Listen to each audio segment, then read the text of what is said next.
ធម្មពលអេនតូនីបានបញ្ជាក់ប្រាប់ពួកយើងថា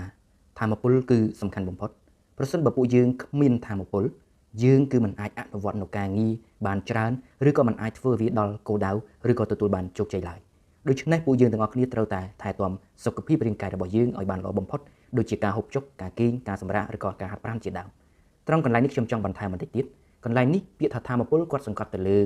ធម្មពលផ្លូវកាយឬក៏កម្លាំងកាយប៉ុន្តែពាក់ព័ន្ធជាមួយនឹងធម្មពលរបស់យើងគឺនៅមានធម្មពលផ្លូវចិត្តគឺសំខាន់មែនទែនពាក់ព័ន្ធជាមួយនឹងធម្មពលផ្លូវកាយឬក៏កម្លាំងកាយគឺយើងអាចរកបានតាមរយៈអ្វីដែលគាត់បានប្រាប់យើងនឹងឯងប៉ុន្តែពាក់ព័ន្ធជាមួយនឹងធម្មពលផ្លូវចិត្តគឺរឹតតែសំខាន់គឺបងប្អូនត្រូវតែមានទាំងធម្មពលផ្លូវកាយរួមជាមួយនឹងធម្មពលផ្លូវចិត្តធម្មពលផ្លូវចិត្តគឺជារឿងដែលយើងត្រូវជជែកវែងឆ្ងាយបងប្អូនគឺយើងត្រូវតែជីកយើងត្រូវតែកាយយើងត្រូវតែស្វែងរកដើម្បីបានធម្មពលទាំងអស់នោះមកប្រសិនបើយើងគ្មានធម្មពលផ្លូវចិត្តទេទោះបីជាសុខភាពល្អមាំមួនក៏ពិបាកនឹងសម្រេចកិច្ចការដែរបងប្អូនដូច្នេះធម្មពលផ្លូវចិត្តគឺពិតជាសំខាន់មែនទែន